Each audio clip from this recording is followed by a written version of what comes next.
Welcome back into Wisconsin Sports on the Go with Trage. I'm your host, Trage, as we come back on this Wednesday. And hey, if you want to find us across social media, make sure you're doing it. Wisconsin Sports on the Go with Trage. You can find us across all social media platforms, podcast platforms, everything like that. You can find the show out there. Also, if you want to hit us up at any point in the show, do it 715-990-4914. That is 715-990-4914. You can shoot your questions in here. Christian's on right now, so if you want to shoot your Badger questions, make sure you're doing it. We can talk about your Badger questions next week on the show here. So this next segment, we're going to talk Badgers here, Christians here. This next segment of the show here is brought to you by Foreman's Hardware. They offer you everything from home essentials to farm supply. House to farm, grills to drills, Foreman's Hardware has got you covered. Visit today in Loyal, Colby, or Medford, Wisconsin. Tell them Trade sent you, get 5% off. Nothing better. You go down there on a Friday, they got the Friday Frenzy. You never know what is going to be on sale. I'm always going crazy up in there on the Fridays, trying to find the deals and the smoker pellets, everything like that. The Cosm Spice. Make sure you're checking them out. Foreman's Hardware there in Loyal, Colby, or Medford, Wisconsin. So we're back. Christian, how we doing? It's Wednesday. We're getting closer. Badger football is a week away. I mean, you got to be ecstatic right now. How we doing on this Wednesday? Oh, good. It's been the longest off season of my life, literally. I mean, can't, like, with the Badgers being on that 20-plus year bowl streak, I've never had an off season quite this long, at least not in my memory. Well, and plus you had a baby too, so I mean, you got that going on. You got Badger football going on. It's just your life is just hectic right now. You don't even know what avenue to turn on. Just chaos. It's just chaos. But we invite the chaos. That's what's always fun. We invite the chaos here, especially on this show. We invite chaos. So we want to. First off, I got to ask this question before we get to the Badgers. I got to ask this question because this is chaos. Big Ten. I don't know what their thought was or what their idea was with any of this, but. They want to expand the college football playoff to 24 to 28 teams was the report. We can't even figure out 12. They can't even get 12 good teams into the college football playoff. And yet they want to expand it to 24 to 28. What was your reaction when you saw this? Mine was, I can't believe that this is real. I had to go double check across multiple different platforms to make sure it's real. It's real. This is their idea. What is your thought when you heard that? They don't really want this. Because they were floating a 16-team playoff so they could get some more automatic qualifiers in, right? Earlier this year, I think it was in the off season at some point. Was it spring? Now it's hard to keep track of all that stuff, but and then it never really got any traction. Never. Obviously, a lot of teams. If you're not in the Big Ten or SEC, you're not really all for it either anyway, right? Like, why should this conference get more automatic qualifiers than other ones, right? But I think it never really got any traction. So now I think this is one of those things where, like, all right, now since no one really went for this idea, it's not like the best idea. Let's propose a worse idea, right? Yeah. And then let's meet in the middle, right? Maybe they'll come down and be like, okay, let's go with that 16-team playoff you suggested before, right? So I don't think they seriously want 24 or whatever it is teams. Like, take it seriously because it's so ridiculous, right? But I think that's kind of what they're doing. Like, they're trying to just do their best to, like, propose some ridiculously huge thing where everyone will settle where they really want to be. I just think you want to fix it, just take the top 12 teams. Don't mess around with this automatic bid crap or anything like that. Because honestly, okay, if I read these teams off you from last year, tell me which ones actually had a realistic shot to win the college football playoff. Oregon, would you say yes or no? Yes. Georgia? Yes. Boise State? No.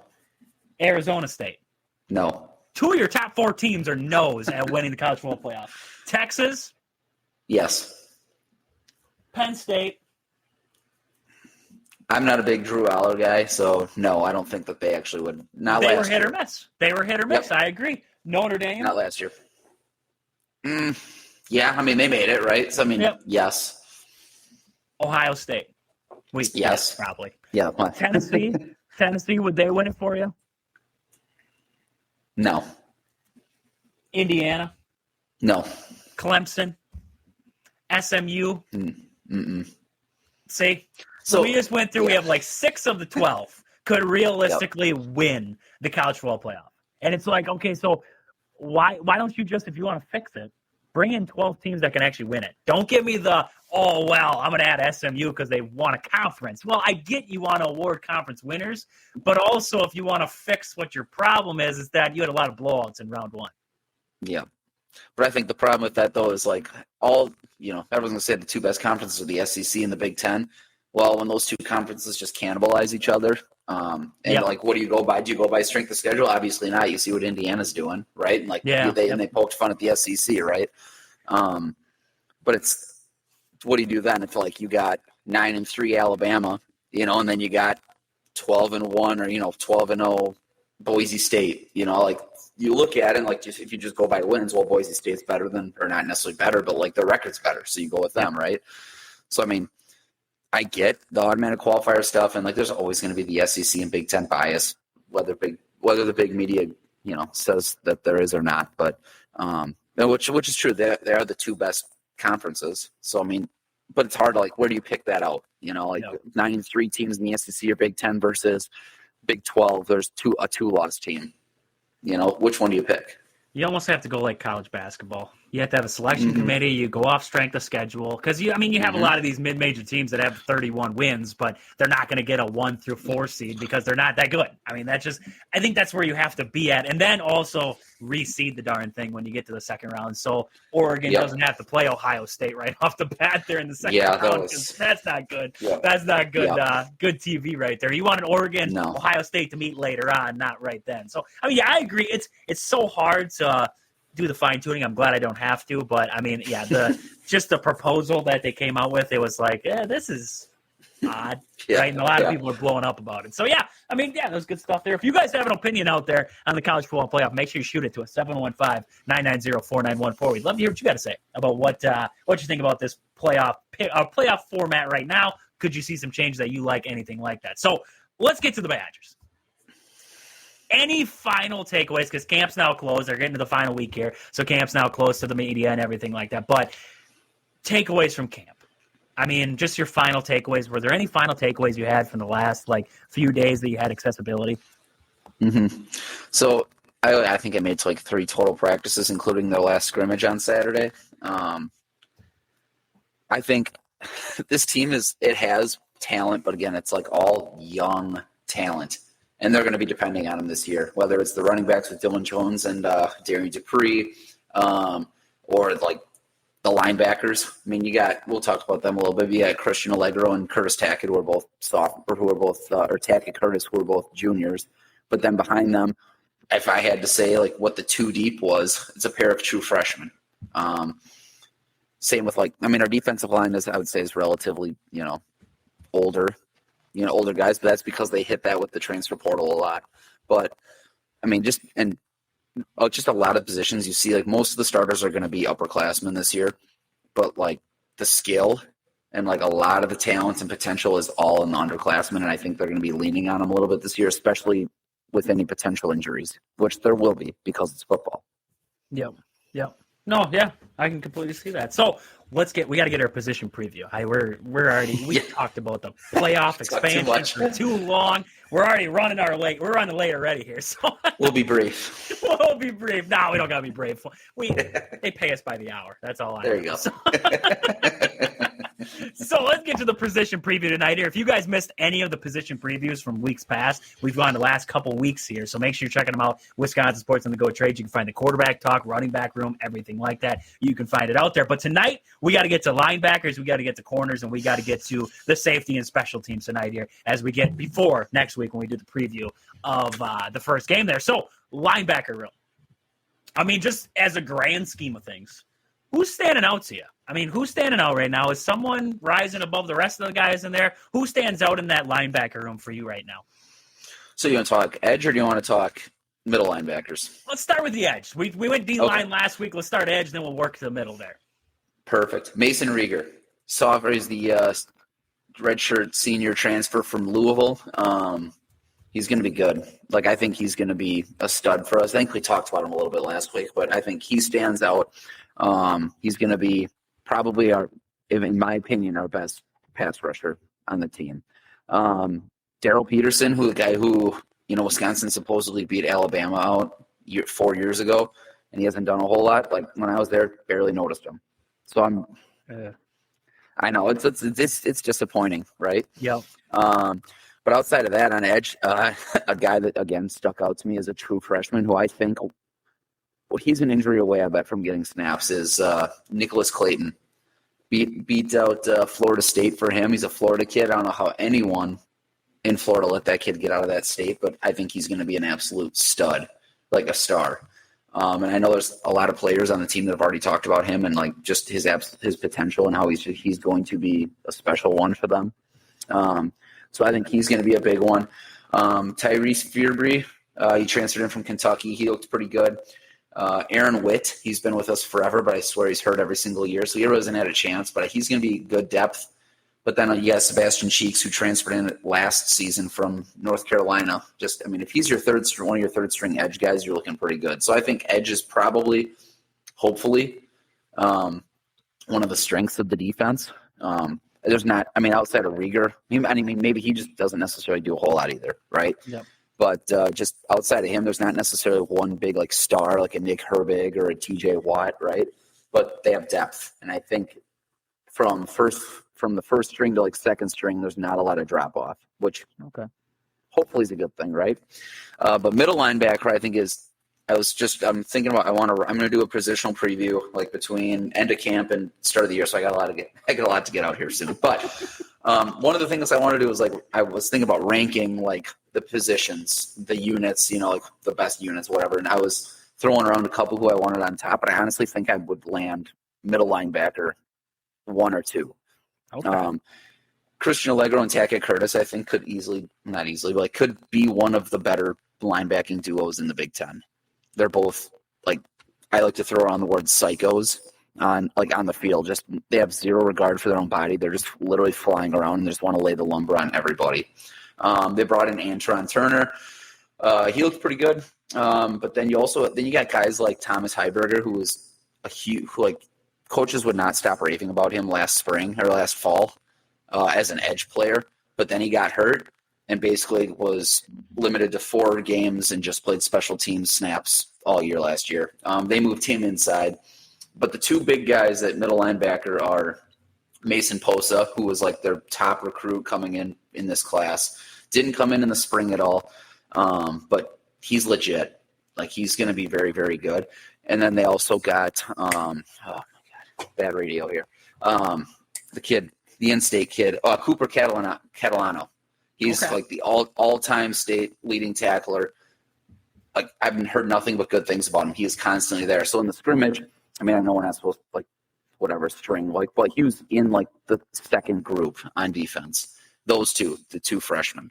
Okay. So I think there's depth there, but also just a lot of talent, a lot of skill, and I think, Tackett Curtis and Christian Allegro are really, really good. But like even behind them, I think Catalano and Post, they have a chance to be even better in the future. But we'll see. I like that. I like both rooms, the edge and also the middle. The key word there was depth, and having that depth in there, and especially when you said in the edge that it doesn't really drop off much. Mm-hmm. You like that. You like that ability. We're going to be able to mix and match guys. Maybe somebody does have it one day. Maybe you can bring somebody else in there off that edge, throw a different look at an offense, whatever it is. Having that depth is huge because, pass rushers, they all have different, tendencies. They all do different things on the line there that your tackles are looking at and everything like that. So having different guys that can fill in there, that's huge. That's huge to have there. Mm-hmm. And I love the Christian Allegro because we saw it last year with him in a rough defense to watch. At times he was a bright spot. When he got to playing time, he was a bright spot in there. So he led the team in sacks last year with like 3. That tells you how bad the defense was last year. Is that he led the defense with 3 sacks. So hopefully somebody can get above that. If we get 4 sacks, we throw a party. That's all I know. Yeah, we throw a party there absolutely. For 4 sacks. So let's get to one of the most important rooms that we're going to have to talk about because this Big Ten is going to have a lot of high-power, high-flying offenses. So we got to talk about this cornerback and safety room that we're looking at right now. What are we looking at? What can we expect from the secondary this year? And then, is there any update on Nizeri? What do you think? Is he going to play this year? They're giving him reps, but not really giving him reps because they don't expect it to go well. but they're hopeful. So where are you at right now? How does this room look? Holman in there. I mean, they got some key guys to replace back there. So, I mean, what are you seeing this year with this unit? This is like the most up in the air group I think we have on the team. So Ricardo Holman's dealing with some ankle injury stuff. Every time I've seen him, he's done some like individual stuff, but then once it's team or even 7-on-7, anything like that, he's off to the side working on cuts, working on some, he's not 100. Like the official word from the UW we heard was, they're not worried. But I mean, I haven't seen him practice in 2 weeks. So I guess it's been a week and a half, but I mean, you never know. So whether he'll be ready to roll, maybe you hold him out against, Miami of Ohio and Middle Tennessee, and you get him ready for Alabama. But outside of him, the whole Nizier Forkreen, dude, I don't get it. Like even if things do go well and he wins his case, he's still out the first 4 games because his case isn't even going to be heard until then. So when I go to practice, like and I understand that Ricardo Holman being out is part of it, or just not being in the drills and stuff is part of it, but he's getting reps with the ones, like the top group. And I don't know, unless they know something that they're not sharing or whatever, but Fickle still's like in the spring, he was very, very adamant that like they're going to win. He's going to be here. They're not even going to entertain the idea of him not being here. But it's obviously didn't go his way, and now they're appealing it again. It's just the whole thing seems weird to me that he's getting reps with the top players against, or maybe I shouldn't say, but against Billy Edwards against the number one offense. But outside of him, so if those two can't go, or obviously Forkreen can't play the first 4 games. If Holman is always fun, who do you have behind them, right? They brought in Deone Hill from Miami. And he was at Marshall before that, but he was getting reps opposite of Forkreen as an outside corner during their scrimmage. And then in the slot, they have Jameer Latimer, who transferred in, and coincidentally is the brother of Amari Latimer, huge running back prospect the Badgers just landed that Georgia and Florida State are still trying to pry from us. Anyways, so he's been in the slot mostly, and he's actually looked pretty good too. But a guy that's really popped out to me, outside all of them, is Emilio Agard. He was a freshman last year, I think, or now, so he's a redshirt freshman now. I think if Holman can't play the first couple games or whatever's going on, and Forkreen just doesn't have his eligibility, I think we're going to see a lot of Emilio Agard out there. But between him and Deone Hill and Jameer Latimer, it's a lot of Badger fans haven't heard of you, So we're gonna see. I think that whole position is just kind of up in the air right now, depending on Holman's health and what happens with Nizier Forkreen. What that did not. You took my hope from me. I know. I'm sorry. Just the wind out of your sails, right? I mean, you're talking about it. It's okay, it's an unproven group, but there's some talent in there. So that's what we're kind of looking for, is if that talent kind of gets out there. And, you have Miami of Ohio. That's not a terrible team. They're actually picked, I believe, second in their conference this year. So they're not a terrible team. So they're no pushover. Mm-hmm. But, I mean, you have a couple games now, Miami of Ohio, Middle Tennessee.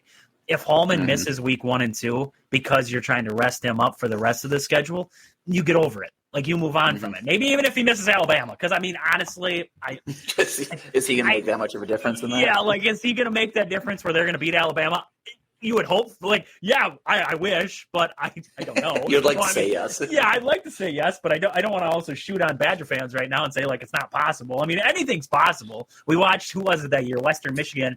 Was that Michigan? They beat Michigan on that kickoff or that field goal there at the end. I mean, it was something like that. So, I mean, crazy things have happened. I don't want to. How far have we fallen that I'm comparing us to Western Michigan beating Michigan? That's how far she's fallen off the wagon. But let's get past that. Let's talk special teams. One last one. Special teams here. Kicker, punter, who's doing our kicking? Who's doing our punting? Are we confident? Are we feeling good about those positions? Because when you got a good kicker, you just breathe fresh air. It's like Brandon McManus coming to Green Bay. You just we're good. Do we have that in Madison again? All right, I'll try to be quick because I'm pretty sure we skipped safety, and I think you probably want to learn about safety. But Goodness, we forgot about the safety room. it's all good. Special teams will be fast. Atticus Bertram's punter. He's going to be one of the best in the Big Ten. I'm absolutely confident that he is even potentially maybe throw some money on it. He's the best player on the Badgers, at his position. We like some hot takes here once in a while. There is kicking though. There's supposedly a competition going on between Gavin Lamb and Nathaniel Vakos. Honestly, I couldn't tell you who has the leg up in that. Honestly, I watched them both kick. They both kind of got the same reps. Yeah, right. I was telling a guy I was standing next to that, and I go, "Geez, I didn't even mean to do that." But anyways, it's just a bad dad joke, I guess. But my thought is it'll be Vakos again, and Lamb will just be the kickoff specialist. But we'll see. I don't know. It doesn't really matter. I mean, I'm not necessarily confident either of them is going to come in and nail a 50-yarder or even a 45-yarder. I know Vakos has the leg for it, but I'm not confident he'll make it. But so special teams, I think it'll be punting situations in good hands. Kicking, we'll see. Vakos was kind of hit or miss last year a little bit. I mean, he had his moments, but he was kind of hit or miss. But yeah, Bertram, I mean, he's always been solid, so you'll love to hear that you're going to have a solid punter. Punters, they make a big difference. When you have a great punter, you can make a big difference in a football game. Yeah, the field, just ask Iowa a couple of years ago, right? That guy was nuts. That guy was absolutely crazy. He could just drop it on the 1-yard line. It's like the ball deflated and just sat there. It was absolutely crazy. So let's get over to the safety room. One last one. I know I forgot about it. Let's talk safety because that's a very important position. Let's talk safety. Or what do you got for me in that safety position?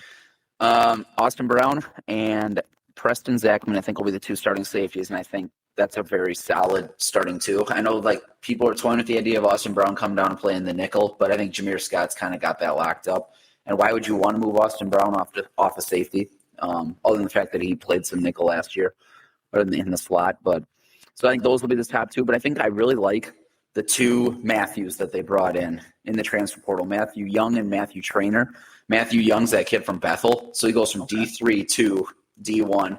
When I went in Platteville, I saw him just lay the lumber on multiple people. It was nice to see. He's a lot bigger than I thought he was. And same with Matthew Trainer. He transferred in from Richmond. So a couple of guys coming in from smaller schools, but I think they look good. I like them. And so it's kind of like the outside linebacker. I don't think obviously they're as good as Preston Zachman or Austin Brown, but if one of them were to get hurt, I don't think there's a huge drop off between the first and the second group. Okay. And then you have Owen Arnett, who's, redshirt senior. He's been there forever. He's to be a special teams guy, but he makes plays too once in a while, right? So I think you got 5 solid safeties. And then you got some young guys behind them. But yeah, I think safety looks decent too. It was one of my favorite groups to actually watch in practice.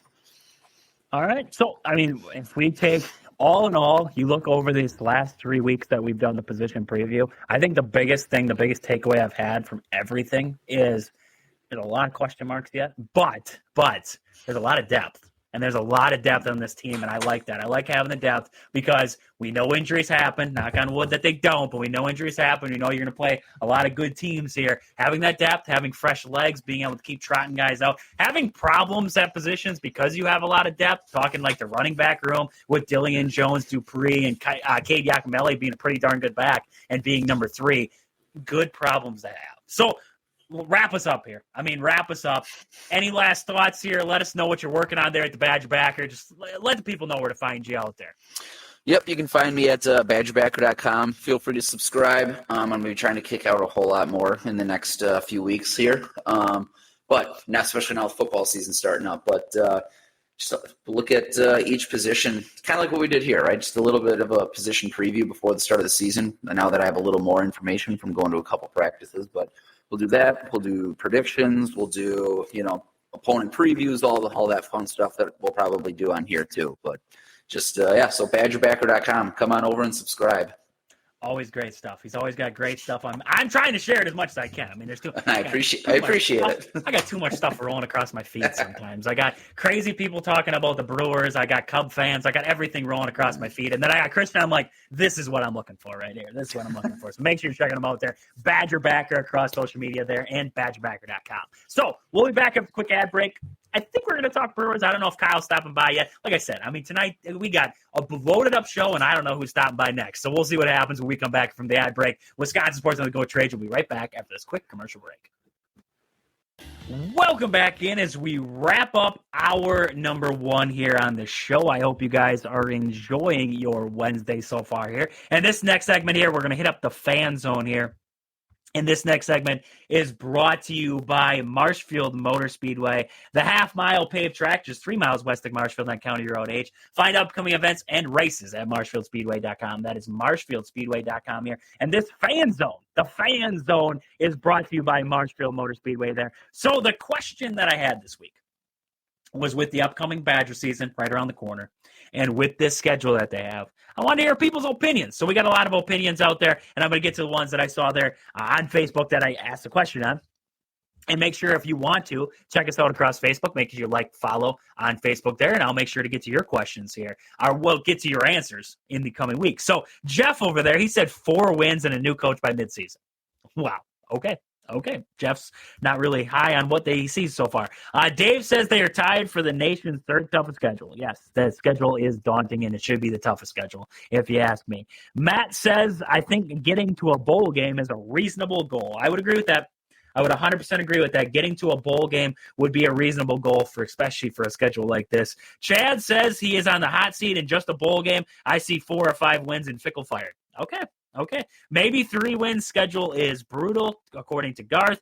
Dave said with that schedule, 4 wins is realistic. 6 is overly hopeful. And then Tim said, get ready for some sore Badger bowels over the next few months. Well, so the majority of the fan zone has spoken, and it looks like they're not very high on the Badgers coming up this next season here. So we'll kind of see. Next week, we're going to be talking Badger football again. We're going to be preparing for week 1 there. I look at the schedule.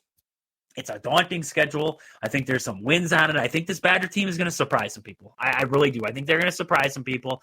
Do I think they fire Fickle after this year? I think it would have to go really bad.